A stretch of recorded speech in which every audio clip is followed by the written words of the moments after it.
अस्सलाम वालेकुम नाजरीन, उम्मीद है कि आप लोग खैरियत से होंगे। आपको बहुत बहुत मुबारक। अभी जो हम बिलाग कर रहे हैं इस टाइम तक जंग ख़त्म हो गई है। क्या आपने सोचा था कि ये इतनी जल्दी ख़त्म हो जाएगी? जितनी ज़्यादा एंग्जाइटी थी और जिस तरह की सूरत हाल चल रही थी, अभी तो जब पीछे मुड़कर देखते हैं तो बाज़ चीज़ें ऐसी लगती हैं कि जैसे कोई एक किसी स्क्रिप्ट पर चल रही थी।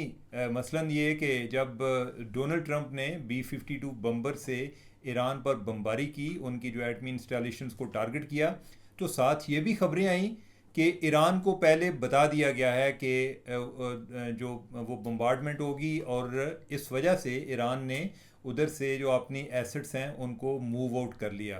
तो ईरान का नुकसान भी नहीं हुआ और अमेरिका ने बमबारी भी की। और अमेरिका इस तरह से अपना एक दाग बिठाने में, ख़ास तौर पे अपने लोगों को ये बताने में, या इन पर्टिकुलर इसराइल वालों को बताने में कि हम जो है हमने ये बमबारी किया, वो उसमें भी कामयाब हो गया। दूसरी तरफ क्या हुआ कि कल रात जो बमबारी हुई, जिसके बारे में हमने आपको बताया था कि अमेरिका से भी खबरें आ रही हैं कि कोई इतलात हैं कि ईरान अगले कोई 24 से 48 घंटों के दौरान को बमबारी कर सकता है। और दूसरी तरफ से कोई ईरान से भी खबरें आई जी कि हम कुछ घंटों में बमबारी कर रहे हैं। और मैंने आपको बताया कि जब आप ये व्लॉग देख रहे होंगे तो हो सकता है कि बमबारी हो चुकी हो।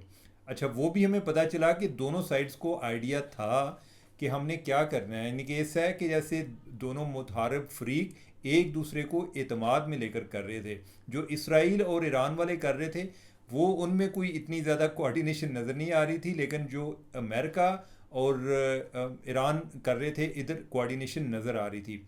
नाजरीन, जो कल उन्होंने मिज़ाइल चलाए, मिज़ाइल बरसाए, जो कतर में जो अमेरिकन एयर बेस है, मिलिट्री बेस है, उधर चलाए, वो सारे उन्होंने इंटरसेप्ट कर लिए और एक जाकर गिरा और ऐसी जगह पर जाकर गिरा कि जिधर कोई नुकसान नहीं हुआ।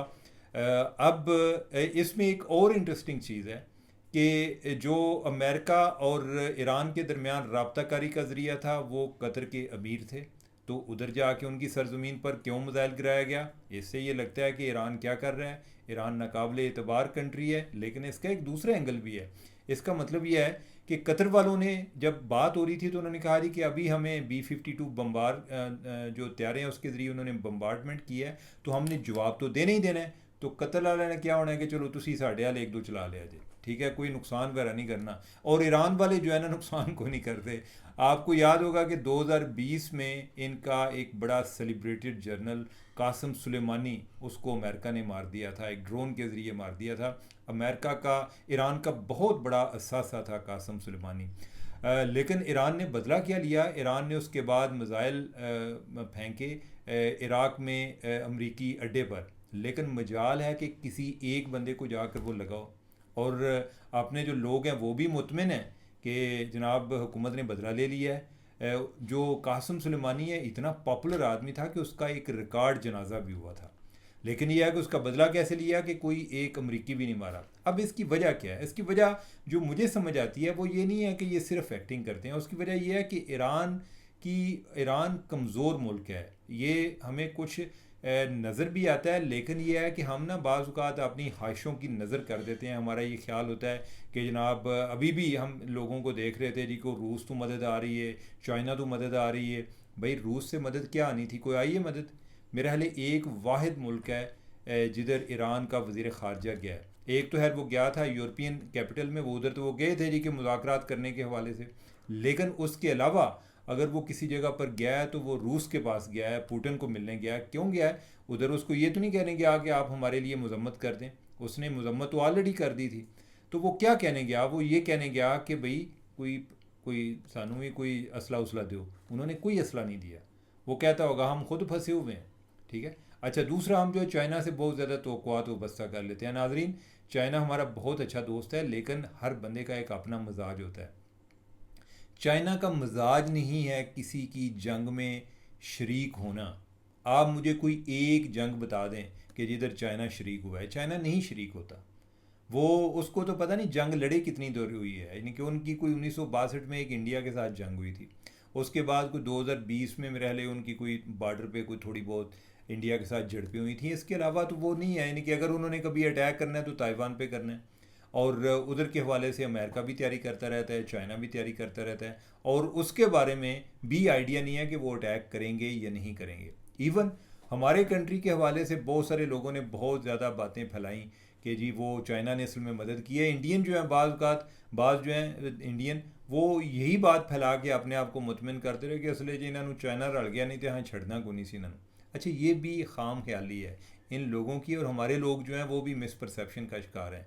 नाजरीन देखें, जो हमने त्यारे चाइना के इस्तेमाल किए हैं, हमने पैसे दे के ख़रीदे हुए हैं। चलें हम ये कहते हैं जी कि चाइना हमारा दोस्त है, और बाज़ात हम अमेरिका से जहाज़ लेना चाहते हैं, वो हमें नहीं दे रहे होते, हमने चाइना से लिए। एक चीज़ और भी याद रखें, 7 मई को जब हमने रफ़ेल गिराए हैं, उससे पहले तक कोई जो एक मुल्क जिसने ये जहाज़ ख़रीदे थे G10C, वो सिर्फ पाकिस्तान था, किसी और ने नहीं ख़रीदे थे।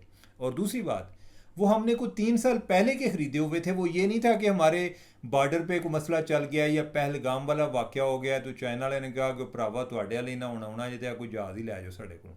इस तरह नहीं होता, ठीक है। ये चीज़ें पहले की हुई हुई थी, इसमें कोई शक नहीं है कि इवन ये जो इल्यूजन था कि लोगों की नज़र में जी कि जनाब चाइना जड़ा ना उन्हें भी नार रल पैना है, वो हो सकता है कि इंडिया वाले इससे डरे होंगे। चाइना की हमें बहुत ज़्यादा एक सफारती हमायत रहती है, लेकिन यह है कि जो जिस तरह इसराइल की सपोर्ट में अमेरिका आया, इस तरह चाइना हमारी सपोर्ट में भी कभी नहीं उस तरह से आता, और ना किसी और मुल्क की सपोर्ट में इस तरह जाता है। मैं ये कोई बात ना, मैं ये नहीं कह रहा कि कोई बुरी बात है, मैं ये कह रहा हूँ कि आपने जिस कंट्री से भी कोई तोक़ुआत लगानी है, आप उसका मजाज तो पहले समझें कि वो कोई इस तरह के काम पहले करते आए हैं, वो नहीं करते आए। ईरान के साथ तो ये हुआ है कि हिजबुल्ला वो प्रॉक्सी जो कि ईरान ने ख़ुद बनाई थी, ईरान का जो फॉरवर्ड डिफेंस था कि अपने सरहदों के अंदर आपने जंग आने ही नहीं देनी, वो आपने बाहर रखनी है, तो वो हिजबुल्ला जो है वो भी अब तो कमज़ोर हो गए। इज़राइल वालों ने जो उनकी टॉप लीडरशिप मार दी, उनकी बम्बार्डमेंट कर करके उनको भी बहुत ज़्यादा वीक कर दिया हिजबुल्ला को। दूसरा सीरिया था, सीरिया से बशार अल असद जो है वो वैसे भाग गया, उधर रजीम चेंज होगी, तो लिहाजा उधर से भी किसने आना था। बाकी जो है वो हूसी मौजूद थे, हूसी जो है यानी कि जिधर वो यमन के जो है उधर जिनकी ज़रूरत होती थी जिस जगह पे, वो कर लेते थे। तो लिहाजा जो है ईरान अकेला जंग लड़ता रहा है। और लेकिन नाजरीन एक बात यह है कि हमें इस चीज़ का एहसास करना चाहिए, हमें रियलिस्टिक होना चाहिए। ईरान की अब वो कैपेसिटी है नहीं है। उसकी वजह यह है कि इतने सालों से, दहाइयों से वो इक्तसादी पाबंदियों का शिकार है। उनको कोई असला वगैरह अमेरिका से नहीं मिलता, रशिया से तो मिल ही जाता है। लेकिन कोई चीज़ें हैं जो इंटेलिजेंस के हवाले से हैं, जो सबसे बड़ी मुझे स्ट्राइकिंग चीज़ लगी है वो ये है कि उनका इंटेलिजेंस फेलियर, कि उनकी आला क़यादत को इसराइली मार के चले गए। कितना बड़ा फेलियर है, उनके साइंसदान मार के चले गए।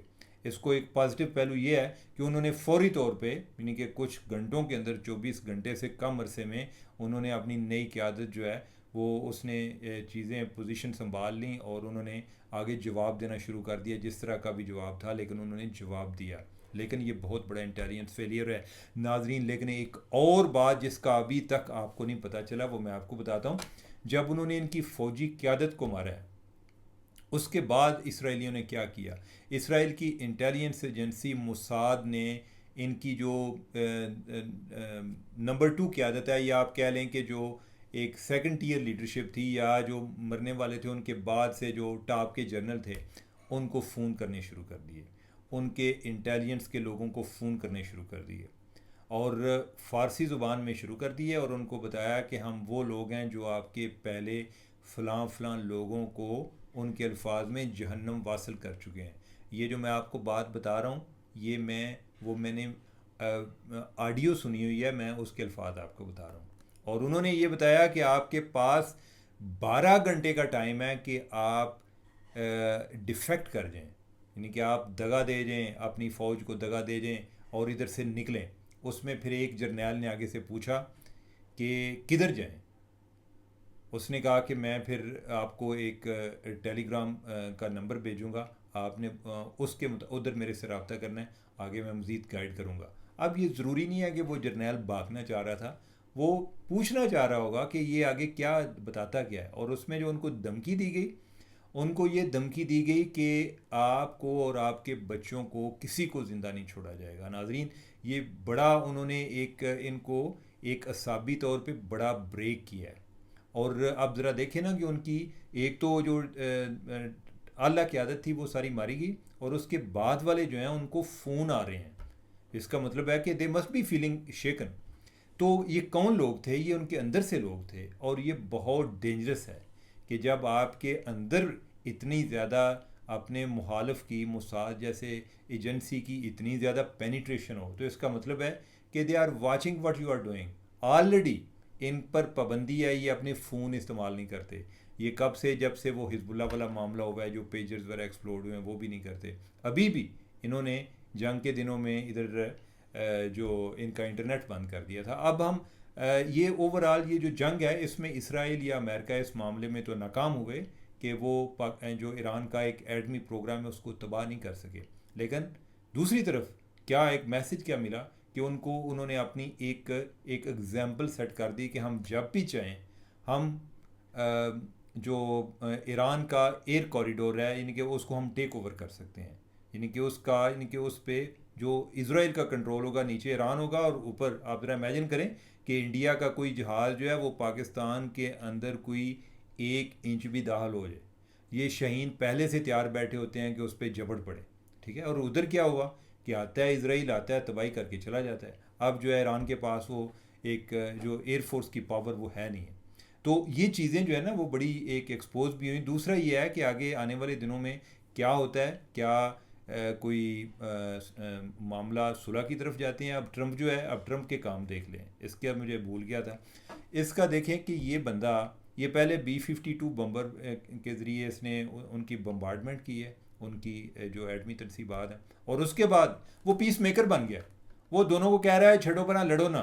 और बाय द वे उसने ये भी कहा, जब ईरान ने कतर पर बमबारी की है, कि जो मैं बता रहा हूँ कि एक ही मिसाइल जाके गिरा, उसने कहा कि थैंक यू ईरान, आपने हमें पहले जो एक पेशगी इतला दे दी थी, हमने उस वजह से अपना बेस खाली कर लिया था ताकि तू भी एक मार ले, और हमने एक जो है मिसाइल तुम्हारा छोड़ा है, और वो भी ऐसा छोड़ा है कि जो आगे कोई खाली जगह पर जाकर गिरेगा।